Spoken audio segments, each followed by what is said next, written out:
Gloire à notre Dieu. Asseyez-vous. Nous avons un Dieu qui est merveilleux. Vous savez, il y a quelque chose qui m'est arrivé. Et j'ai prêché hier et j'avais préparé un message pour aujourd'hui. Mais il y a quelque chose qui m'a troublé. Et Dieu me dit que je te donne un message pour aujourd'hui. Mais je dis à Dieu, mais j'ai rien préparé. J'ai déjà préparé un message. Il me dit non. Il a envoyé quelqu'un chez moi samedi pour me confirmer. Il faut que je donne cette parole. Alors je dis, mais Seigneur, mais comment je vais le préparer? Alors en rentrant chez moi, j'ai médité et j'ai dit, Seigneur, parle pour vous ce matin. Ce n'est pas moi qui va parler, mais c'est le Seigneur qui va parler. Et si le Seigneur m'a donné ce message, c'est pour quelque chose. Peut-être c'est pour vous chrétiens. Je ne sais pas. Dieu fait toutes choses nouvelles. Et Dieu fait toutes choses à merveille. Et les serviteurs de Dieu sont conduits par l'Esprit de Dieu.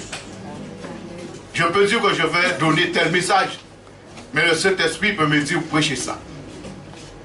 Et moi, et tous les serviteurs de Dieu sont obéissants à ce que l'Esprit dit. Et ce matin, que j'aimerais vous parler de quelque chose. Peut-être ça va vous déranger. Je ne sais pas. Mais le thème, c'est prendre un nouveau départ avec Jésus-Christ. Il n'y a pas de nouveau départ sans Jésus-Christ. Et ce nouveau départ avec Jésus-Christ, ça demande un changement de vie. C'est-à-dire que ça demande comme un changement de vie. Et peut-être moi je suis là et je dis en moi-même, ma vie ne peut pas être changée. Peut-être ma vie est trop bouleversée. Mais laissez-moi vous dire, la grâce de Dieu peut tout faire. La grâce de Dieu peut changer une vie. Quelqu'un, il a témoigné hier, il était dans la drogue, il était dans l'alcool. Et c'est la grâce de Dieu qui l'a sorti dans la drogue. C'est la grâce de Dieu qui l'a sorti dans l'alcool. Et il est debout pour venir dire ce que Dieu a fait pour lui. Alléluia. Changer de vie, la Bible nous dit qu'il faut que nos cœurs soient libérés entièrement. Tu ne peux pas changer de vie et que ton cœur est rempli de choses. Vous voyez la construction, je travaille un peu dans la construction pour imaginer un peu, pour vous faire comprendre. La construction de l'hôpital qu'on fait à Perrin, c'était un champ de canne qui était là. Et dans le champ de canne, il avait toutes sortes de mauvaises herbes. Il avait des rats, il y avait des mille-pattes, il y avait des sauterelles, des rats, de toutes sortes de choses. Mais est-ce que vous croyez qu'on va construire l'hôpital sur le champ de canne? Non.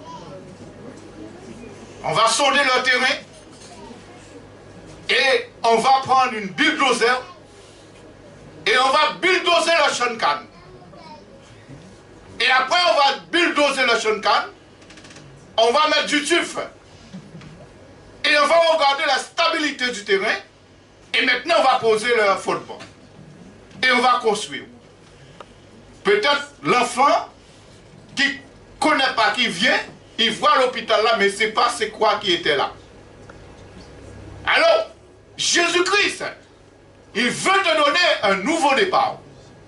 Mais si tu es dans la drogue, si tu es dans l'alcool, tu ne peux pas venir pour prendre un nouveau départ avec ça. Il faut que les choses changent. Et toutes choses deviennent nouvelles en Jésus-Christ. Pour un nouveau départ. Et Jésus veut vous bénir. Parce que Jésus-Christ, vous êtes précieux à ses yeux. Parce que Jésus-Christ vous aime. Jésus-Christ veut vous bénir. Jésus-Christ veut vous donner ce qui est meilleur. Vous voyez, parfois, la vie est comme le ciel. Quand vous voyez le ciel, parfois, vous voyez qu'il y a beaucoup de nuages. Mais au-dessus des nuages, il y a le soleil qui brille. Cela veut dire, frères et sœurs, dans tout votre ténèbres, dans toute l'atmosphère, dans votre vie, il y a la lumière de Dieu qui est là pour toi, pour changer ta vie, pour te donner un nouveau départ. Alléluia! Alors je vais donner ce message par rapport à une citation de quelqu'un, et j'ai trouvé très bien. C'est-à-dire quelqu'un qui dit que le Christ est venu sauver les hommes. Mais le Christ est venu sauver les hommes pour deux choses. C'est-à-dire pour le péché. Nous avons vu ça hier soir. Le péché a séparé l'homme de Dieu. Le péché, c'est comme un venin mortel. Tous les hommes sont contaminés par ce venin. Et la remède pour le péché, c'est le sang de Jésus-Christ, c'est le sacrifice de Jésus-Christ. Et maintenant, tu peux être libéré de tout péché par le sang de Jésus-Christ. Alléluia! Mais il dit que la deuxième chose que Jésus est venu sauver l'homme, c'est la religion. Et ce matin, j'aimerais vous parler de la religion. Jésus est venu vous sauver de la religion. Moi je dis, Seigneur, mais pourquoi tu me donnes ce message? Dieu est venu sauver de la religion. Mais il me dit, frère, où j'agis, il faut dire à mon peuple que la religion ne sauve pas. Amen. La religion ne donne pas la joie. La religion ne donne pas un changement de vie. La religion ne donne pas la paix. La religion ne donne pas la guérison. La religion ne t'emmène pas au ciel. Prêche pour mon peuple et dis-lui qu'il y a une différence entre la religion et Jésus-Christ. Parce que la religion, c'est les œuvres de l'homme. Et Jésus-Christ, c'est la grâce de Dieu qui est descendue sur la terre. Amen. Alléluia. Jésus-Christ, c'est la vie. La Bible nous dit dans Genèse, depuis Genèse chapitre 3 et verset 7, il nous parle que quand l'homme a péché, le péché a mis l'homme à nu. Le péché a dépouillé l'homme. Et quand l'homme est à nu, Dieu maintenant, dans sa sainteté, il ne peut pas regarder l'homme. Il ne peut pas communiquer avec l'homme. Alors l'homme, c'est ça. Le péché lui a mis à nu. Et ce que l'homme va faire, les yeux de l'un et de l'autre s'ouvrirent. Il connut qu'il était nu. Avant, il ne connaissait pas qu'il était nu. Mais le péché a amené la nudité. Et il dit, ils ayant cousu des feuilles de figuier et s'enfuirent des ceintures. Voilà. Là, on voit que l'homme va chercher une couverture. Et jusqu'à présent, l'homme cherche une couverture. Et la couverture que l'homme a cherchée, ça n'a pas amené la joie dans le cœur de l'homme. Parce que Dieu a appelé l'homme. Où es-tu? Il dit, je me suis caché parce que j'ai honte. C'est-à-dire cette couverture amène quoi? Amène la honte. Amène tout ce qu'on voit aujourd'hui. C'est pourquoi la religion n'amène l'homme en rien. Et verset 21, nous voyons que c'est l'homme, Dieu même, qui vient et qui habille l'homme. Il va tuer un animal et il va prendre la peau et il va mettre sous l'homme. Il dit l'Éternel Dieu fit à Adam et à sa femme des habits de peau et il le revêtit.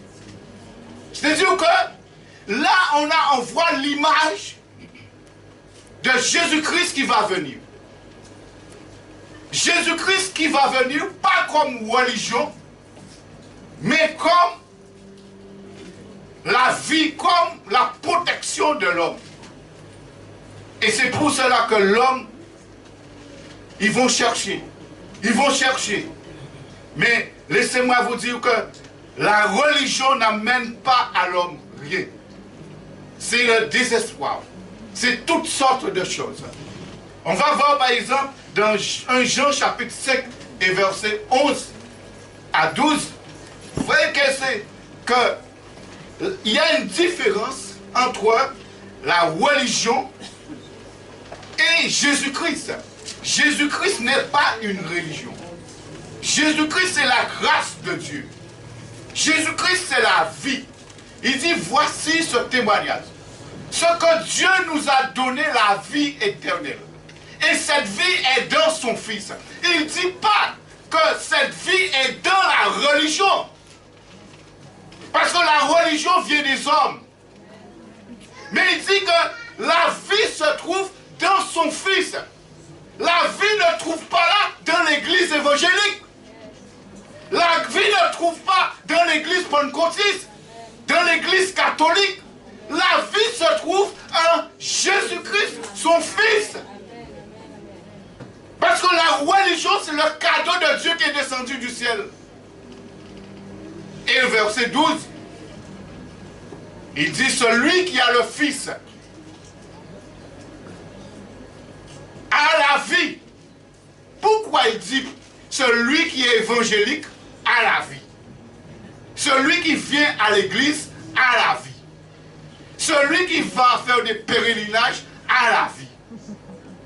Celui qui a les 44 prières a la vie.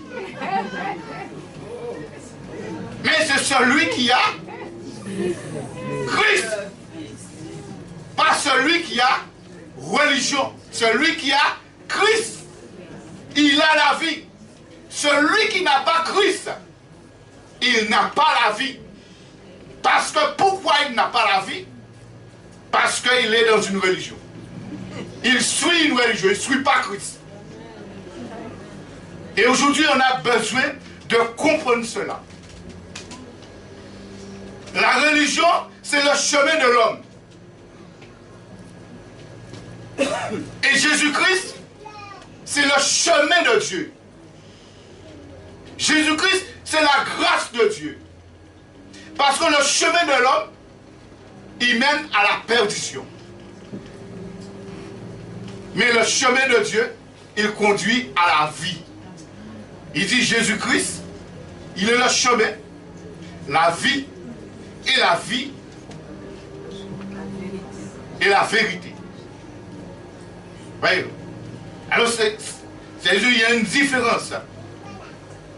Et Jésus-Christ, Dieu maintenant, il a envoyé Jésus-Christ pour sauver l'homme de la religion. Parce que maintenant, aujourd'hui, il faut prêcher la parole. Ce n'est pas venir à l'église que vous allez trouver votre salut. Il faut rencontrer Jésus-Christ. Il faut avoir une relation avec Jésus-Christ. Il faut avoir une intimité avec Jésus-Christ. Beaucoup de chrétiens sont dans des religions. Ils sont religieux. Les pharisiens étaient religieux. Ils ont qu'à prier matin, midi, soir. Yo te ka jeûner matin, midi, soir. Mais que yo te mauvais. Que yo pas te ka pardonner. Moun pas ka pardonner, c'est moun qui a dans religion. Moun qui pas en religion, c'est moun qui est en Christ. Et moun qui est en Christ qui a pardonné. Alléluia. Alléluia. Amen. Moun qui est en religion, pas qu'à aimer. Yo met un moment.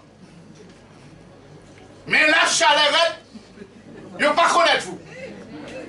Mais moun qui est en Christ, qu'à aimer, il pas qu'à aimer par condition. Et la Bible nous dit celui qui n'aime pas n'a pas connu Dieu. Amen. Mais celui qui aime connaît Dieu. Parce que Dieu est amour. Alléluia. Béni soit le Seigneur.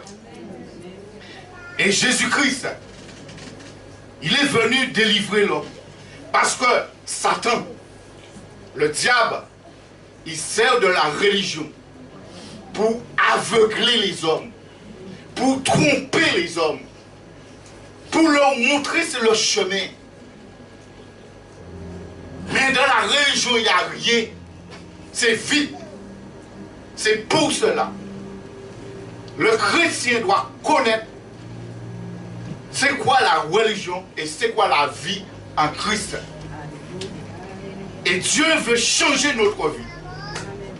La Bible nous dit quand il a envoyé Jésus-Christ, il a envoyé Jésus-Christ pour un but. Alléluia.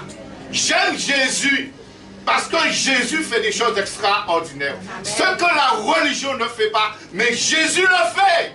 Amen. On va voir Luc chapitre 4 et verset 18. On va voir que Jésus est venu dans ce monde pour quelque chose. Alléluia. Béni soit le Seigneur. Jésus-Christ est venu. Dieu a envoyé Jésus, son fils. Dieu n'a pas envoyé une religion, mais Dieu a envoyé Jésus. Luc chapitre 4, verset 18. À partir de verset 18. Parce que le diable maintenant, il fait des ravages. Il montre les gens que la religion sauve. Parce que le diable, c'est un menteur. Jésus est venu pour régler le compte du diable. À la croix, il a brisé les puissances sataniques. Tous les sorciers. Jésus-Christ l'a brisé à la croix. C'est pour cela, enfant de Dieu, si tu es dans une religion, les esprits vont te faire peur. Mais si tu es en Christ, les démons vont voir Christ, parce que les démons n'ont pas peur de religion. Les démons ont peur de Christ. Quand ils voient Christ, ils trappent. Mais quand ils voient la religion, ils ont peur qu'ils aillent. Ils ont manger encore. Là, tous ces Indiens qui ont manger encore. Ils ont communiquer avec. Dieu n'a pas peur de religion. Dieu appelle Jésus-Christ. Parce qu'ils savent que Jésus-Christ à la croix a brisé puissance. Puissance de religion. Tout ça brisé à la croix. Et nous maintenant en tant que chrétiens, nous enfermés, nous brisés, nous pas libres. Mais un monde qui est Jésus-Christ, il est libre. Il est libre de louer, il est libre de sauter, il est libre de voir bon Dieu gloire. Même si on va couper Jean-Maï, il est capable de bon Dieu gloire. Monde qui est religion, pas qu'à faire ça. C'est monde qui est bon Dieu, monde qui est Jésus-Christ. Moi, pas peur pour l'esprit. Avant de perdre l'esprit. Là, nous croyons que je me crabe. Yo quand tu nous l'esprit là, tous les gens en enfer. Quand tous les gens on a pas mis slip pour nous. Mais alors je me crabe. Sans Jésus-Christ s'enlève. Et c'est pas fait. Alléluia. Mon gars va garder des affaires. quand tu vas voir le gardien des affaires, tu vas ajouter d'autres démons sur toi encore. Pour prendre ton argent. Mais regarde ce que Jésus est venu faire. Il dit, l'Esprit du Seigneur est sur moi. Parce qu'il m'a oint pour annoncer une bonne nouvelle aux pauvres. Alléluia. Ce n'est pas la religion que Dieu a envoyée. Dieu a envoyé Jésus-Christ. Il a oint du Saint-Esprit pour annoncer une bonne nouvelle. Et quelle est cette bonne nouvelle aux pauvres? Les pauvres ici, ce n'est pas les pauvres financiers. Mais c'est les pauvres qui se sentent seuls. C'est les pauvres qui sont dans la solitude. C'est les pauvres qui n'ont pas d'amour. Vous êtes dans l'église autre part, sans Jésus-Christ. La religion ne compte pas le vide que tu as. Les pauvres là, ce sont des personnes qui ont un vide à l'intérieur. Ils se trouvent dans une religion, mais la religion ne compte pas le vide. Ils ont besoin de l'amour pour leur solitude. Mais ce n'est pas la religion. Mais le Christ est capable. Il est dit venir annoncer une bonne nouvelle. Il est venu annoncer une bonne nouvelle. La bonne nouvelle, c'est qu'il veut te remplir d'amour. Il veut remplir ton cœur qui est dans la solitude. Alléluia. Tu ne vas pas trouver ça ailleurs. Cet amour. Il y a une citation qui dit, un bien petite citation là, ça. Il a dit que c'est comme nous regarder en télé sans antenne.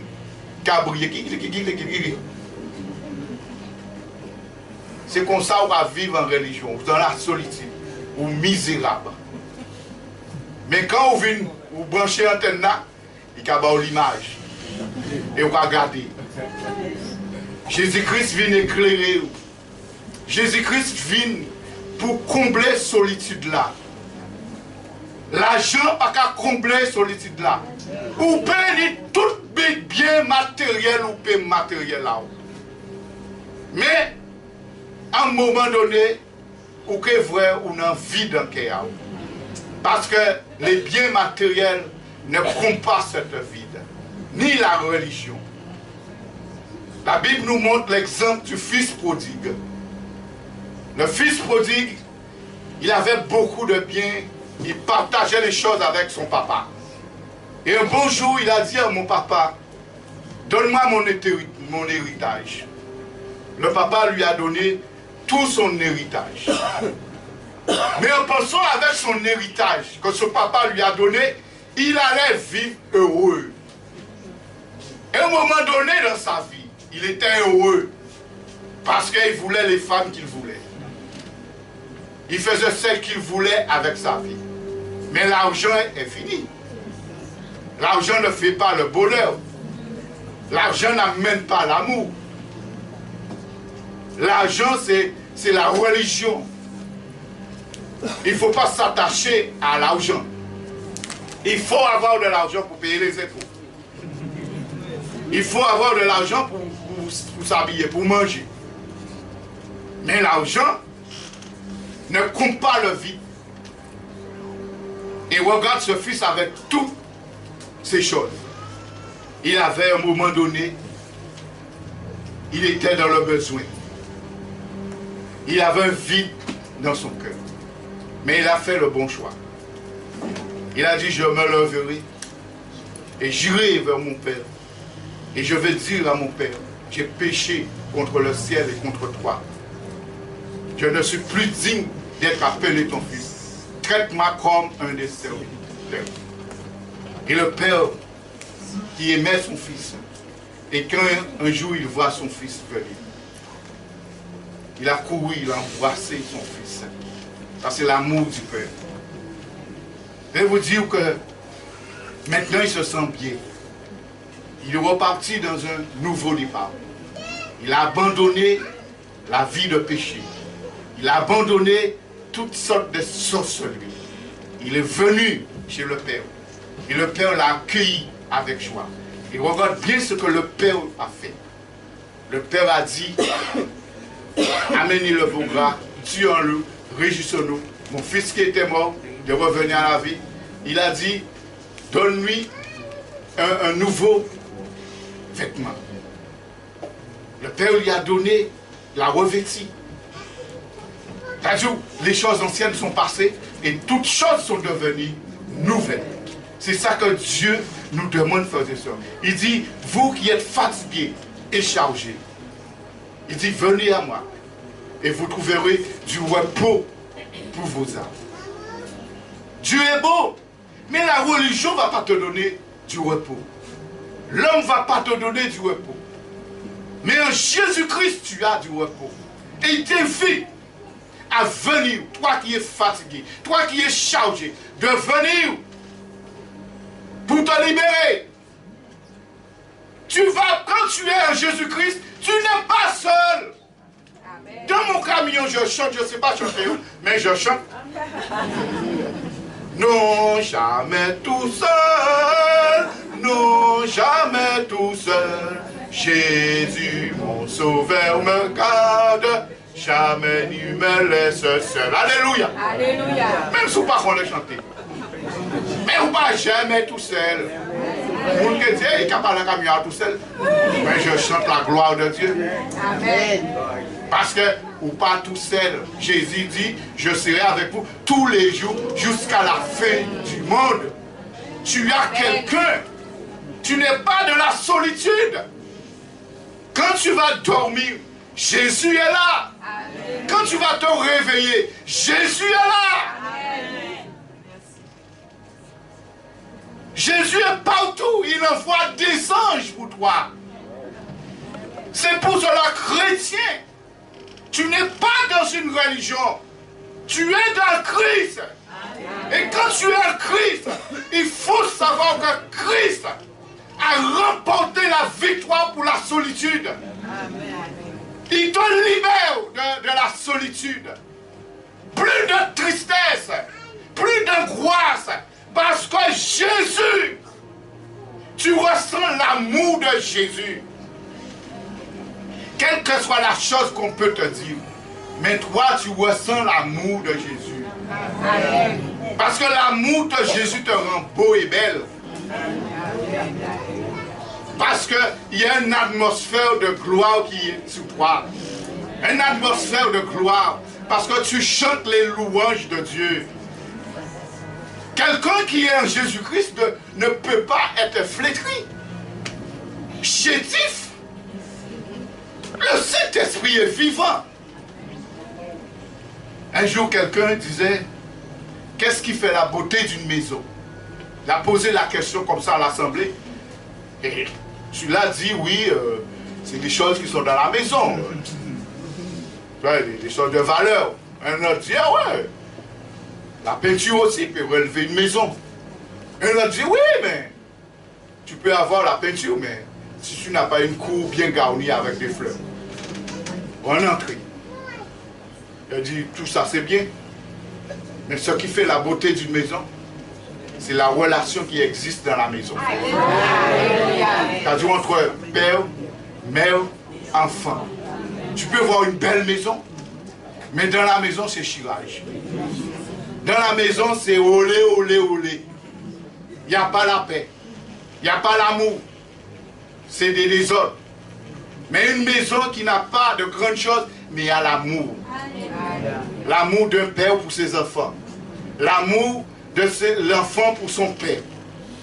Eh bien, ce qui est la plus belle chose pour vous, c'est l'amour que vous avez pour Dieu et que Dieu a pour vous. Amen. Et c'est ça, la Bible nous dit que Jésus n'est pas venu pour nous donner une n'importe quelle vie, mais il est venu pour nous donner une vie en abondance. Amen. Une vie remplie de joie. Une vie débordante. Alléluia. C'est ça, c'est Jésus. Et aujourd'hui, ce matin, tu peux avoir cette vie. Tu peux avoir cette vie en abondance. Parce que la vie éternelle, c'est quoi? C'est la joie, c'est la paix. C'est l'espérance. Mais on vit déjà la vie éternelle. Parce que ces choses sont en nous. On vit les choses célestes. La Bible nous montre, continue, il dit, heureux les pauvres en esprit. Ouais, laissez le verset 18. Il dit, il a envoyé pour guérir ceux qui ont le cœur brisé. Alléluia! Combien de personnes qui sont dans des religions et leur cœur est brisé? La religion ne guérit pas les cœurs. Mais la Bible nous dit que Jésus guérit les cœurs. C'est un Jésus qui a la guérison. Ton cœur peut être brisé. Je ne sais pas qu'est-ce qui a brisé ton cœur. N'importe chose. Tu peux avoir une belle vie. Mais à un moment donné, tout peut tomber par terre. Tout est à terre. Maintenant, tu es dans la détresse. Mais sache, la religion, les cadettes affaires, les chemins de croix, les pèlerinages, les mal-aimés, marabouts, tout ça c'est l'argent à mon Dieu. C'est Jésus qui a bon Dieu envoyé pour guérir les cœurs brisés. Alléluia. Béni soit le Seigneur. Parce que Jésus sur la croix, il mort, il versait son rail pour libérer les hommes. Maintenant, toi qui es là, ton cœur est dans la souffrance. Ton cœur est brisé. Mais sache, donne ton cœur à Jésus. Tu ne donnes pas ton cœur à une religion, mais tu donnes ton cœur à celui que Dieu a oint, celui que Dieu a envoyé. Alléluia. C'est lui qui est capable de guérir ton cœur. Tu lui donnes ton cœur. Et lui maintenant il restaure. Maintenant il rétablit toutes choses. Et maintenant tu pars dans un nouveau départ avec Dieu. Alléluia. Même si tu n'as pas d'argent. Ça m'arrive parfois, je n'ai pas d'argent. Mais toutes les personnes qui me côtoient, même les voisins, ils disent riches. Ils croient vraiment un gros camion, ils disent riches. Et ils croient vraiment vivre bien, madame, je toutes les. Et toutes les moitiés, ils disent, monsieur, mais moi-même, pas de l'argent. Mais ensemble, en Jésus-Christ, c'est l'argent en moi. Jésus-Christ, c'est joie en moi. Alléluia. Mais il y a une belle voiture. Et il n'y a pas de joie là, ça. Béni soit le Seigneur. C'est pas que mon cœur pas brisé. Mais je sais, il y a quelqu'un pour guérir. Pas pour penser, j'aime pas le mot penser. Bander. Mais je préfère guérir. Parce que Jésus pas venu bander, mais il vient guérir. Il vient retirer toute blessure en cœur. Et il vient libérer. Alléluia. Béni soit le Seigneur. La Bible nous dit en verset 29, 19, regarde ce qu'il dit. Il dit, pour proclamer aux captifs la délivrance. Alléluia. Jésus est venu pour annoncer une bonne nouvelle. Il est venu pour guérir les cœurs brisés. Mais il est venu pour proclamer aux captifs la délivrance. Les captifs, c'est quoi? Ce sont des personnes qui sont emprisonnées, enchaînées, attachées. Jésus est venu pour délivrer. C'est quoi peut-être de quoi quelqu'un est captif? Je ne sais pas. Sorcier, moun maré, yo maré, yo dit ou peut avancer, yo dit ou peut faire si moun, yo dit ou peut construire, ou bloqué, ou enchaîné, marabout, maré par la jalousie. Yo mettez en alcool, yo mettez en drogue, yo mettez par là, sorcier à l'entour. Religion marée. Jésus maintenant sera Jésus, plus fort qu'il marabout. Sera Jésus, plus fort qu'il mal-aimé. Sera Jésus, plus fort qu'il 44 prières, Simon Pierre. Sera Jésus, plus fort qu'il chimine quoi. Sera Jésus, capable de tous les jours arracher en main à Satan. Alléluia. Libérer, délivrer. C'est ça la bonne nouvelle. Religion qui a marré. Religion qui a voyé au vrai marabout pour marrer encore. A tué poule, mettez coco sec, mettez les 4 chimères, ou que tu fais délivrer ça. Moun besoin ouvert si yo pas veut tendre la vérité. Mais la vérité c'est Jésus-Christ. Amen. Et Jésus-Christ qui a guéri, qui a délivré sans l'argent. Seulement il a dit tournez vers lui. Et tu seras guéri, tu seras délivré. Alléluia. Yo maré dans la maladie. Yo maré en démon. Ou qu'a dit, vie ne peut pas changer. Mais moi je te dis, ta vie peut changer. Parce que le sang de Jésus-Christ a coulé pour toi sur la maladie. La puissance de la croix a brisé toutes les puissances démoniaques. Amen. Maintenant, au nom de Jésus-Christ, les démons n'ont pas de pouvoir sur toi. Si tu donnes ta vie à Jésus-Christ, si tu renonces à les choses, trop souvent on vient à Jésus-Christ, mais on garde quelque chose. Je vous ai dit, quand on a construit l'hôpital, on a fait une bulldozer est venu. Il a enlevé toutes choses. Et on a mis du tuf et on a construit sous le tuf. Maintenant, si tu veux ta vie changer, sache que Jésus est capable d'enlever le démon qui est en toi. Donne à Jésus ta vie. Si tu donnes à Jésus ta vie, le démon n'a pas de place. Parce qu'à la croix, Jésus a brisé les démons.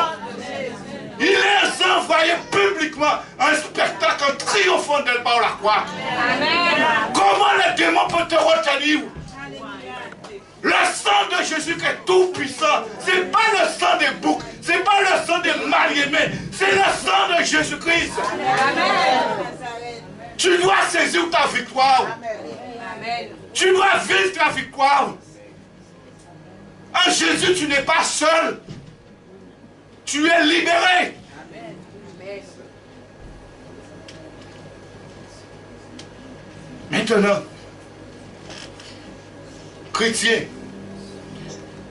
Dieu savait qu'il ne va pas avoir des nouveaux convertis. Des personnes qui ne connaissent pas. C'est pourquoi il m'a donné ce message. Il dit, Seigneur, pourquoi tu me donnes ce message? Il veut que le chrétien prenne sa victoire. Il veut le chrétien saisir sa victoire. On vit dans la vie chrétienne, mais on vit comme si la croix c'est une petite chose. Dans la croix, il y a une puissance. Amen. Parce que c'est à la croix la victoire a été triomphée. C'est la croix que ta guérison a été accomplie. C'est dans la croix la maladie a été clouée. C'est à la croix que les démons n'ont plus l'autorité sur toi. Alléluia. Et Jésus maintenant, il te dit, il est venu pour les aveugles. Il est venu pour nous restaurer et pour publier une année de grâce. Amen. Alléluia. Je vais vous expliquer quelque chose. Vous savez que quand Dieu a créé, Satan était avec lui. Vous avez lu ça? Satan était Lucifer. Et quand Dieu, il était Dieu, Père, Fils, la Trinité existait, les anges étaient là. Dieu a décidé de créer la terre et de mettre l'homme. Mais ce qui fait, il y a quelque chose qui s'est passé dans l'univers. Satan est rebellé contre Dieu. Et quand Satan est rebellé, Dieu avait déjà prévu de créer toutes choses sur la terre et de mettre l'homme.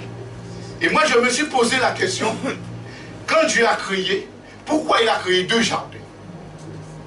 Il a créé l'arbre de la vie et l'arbre de la connaissance du bien et du mal. Mais pourquoi il a créé? C'est pour vous montrer que le mal existait déjà. Mais l'homme ne savait pas que le mal existait. Alors quand Satan est déchu, c'est-à-dire que Satan, Dieu l'a descendu très bas. Très bas. Il a chassé du ciel. Il est venu sous la terre. Mais dans la création, Dieu est toujours là. Il a créé le Père, le Fils et le Saint-Esprit. Il trouve que Adam est là. Et les anges, Michael, Gabriel et les autres sont là. Et il a donné le pouvoir à Adam de dominer sur toute la création. Adam avait l'autorité et le pouvoir. Mais Satan est déchu. Mais Satan est là. C'est à l'homme que Dieu a donné l'autorité. Et l'homme vivait là. Mais là, comme le diable est là, alors il a incité. Il est venu dans le serpent. Et quand il est venu, il a trompé l'homme. Et l'homme a péché. L'homme s'est rebellé. Alors ce qui se passe, l'homme est descendu et Satan est remonté là. Vous voyez ça? C'est l'homme, par la chute, Satan est monté dans un cran et l'homme est descendu. Et c'est pourquoi la Bible nous dit que le monde entier est sous la puissance du diable, de Satan. C'est pourquoi, avant la croix, le démon faisait des ravages. Le démon faisait ce qu'il voulait. Parce que le démon, il croyait qu'il avait l'autorité, la puissance. Mais quand Dieu a envoyé Jésus-Christ, il a envoyé Jésus-Christ sous la croix, eh bien, il a brisé cette puissance de Satan. Il a anéanti cette puissance. Tous les démons, tous les sorciers, tous les marabouts, Jésus a pris autorité sur lui. Et maintenant, toi maintenant, tu peux être libéré. Parce que à la croix, tout est accompli. La Bible nous dit la plus grande œuvre qui a été faite pour l'homme, c'est la croix. Parce que la croix, c'est là où Dieu a remporté toutes les victoires pour ta vie. Alléluia. Pour te libérer. Maintenant, si tu es libre maintenant de dire oui à Jésus-Christ, démon, je veux plus de toi. Parce que je veux Jésus-Christ. Je veux Jésus-Christ dans ma vie. Je veux que Jésus règne dans ma vie. Et on prend cette décision. Et tout sincèrement. Parce que sachez que le diable est là.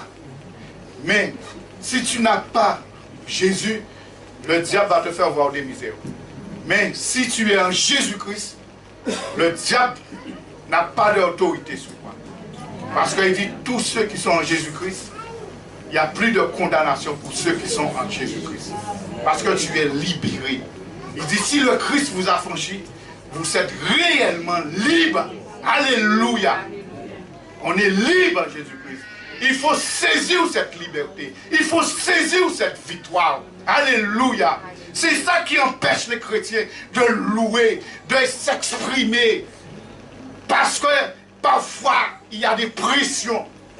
Mais Jésus est là. Alléluia. Béni soit le Seigneur. Le Seigneur est bon. Amen. Alléluia. Un jour, il y a une dame, je vais conclure avec cette histoire. Un jour, j'écoutais le témoignage d'une dame, et sa femme, j'étais jeune converti, et ce témoignage m'a vraiment encouragé.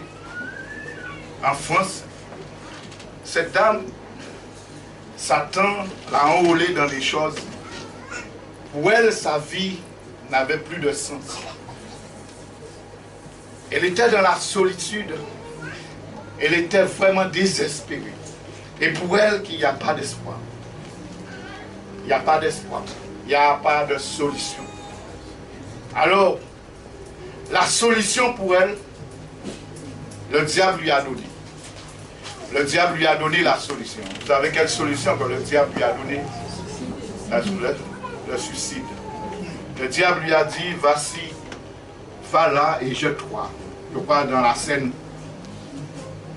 dans les en France. Elle est montée pour se jeter. Mais Dieu, il aimait cette femme. Il y a un évangéliste qui passait sans connaître rien. Et il a vu la dame là au bord du fleuve. Et il a dit, madame, excusez-moi, je vous donne un petit traité. Et donc, la dame a dit, avant de se jeter, il va feuilleter. Il y a quelque chose qui l'a frappé. Le traité parlait un nouveau départ.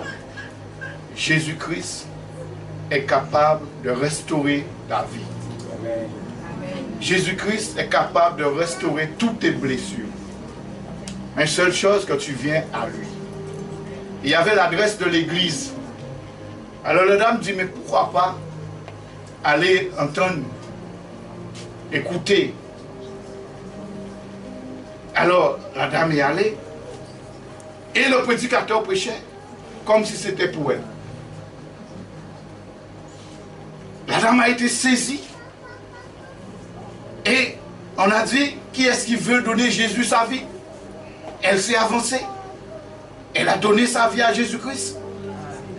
Et Jésus l'a délivrée de tout suicide, de toute oppression, de toute puissance diabolique. Jésus l'a libérée complètement. Et le jour de son baptême, elle a rendu ce témoignage.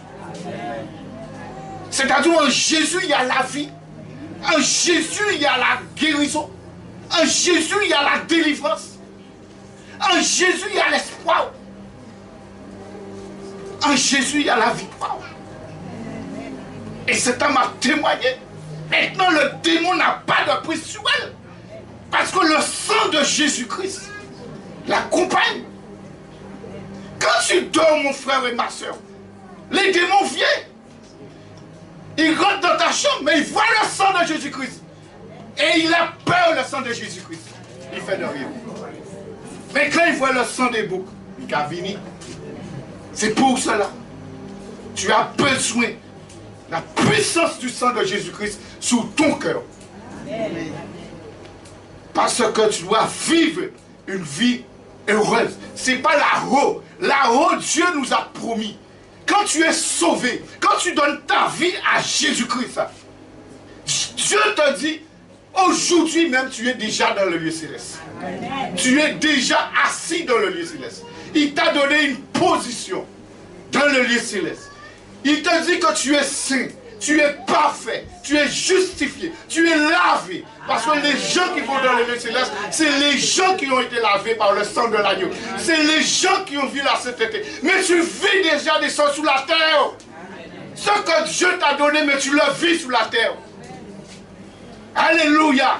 C'est pour cela, chrétien, on doit saisir notre victoire. Le diable fait trop de ravages parmi les chrétiens. Comme si on a un Christ qui est mort. Comme si on a un Christ qui est dans la religion. Comme si on a un Christ qui n'est pas vivant. Le Christ est vivant. Amen. Tu dois dormir bien.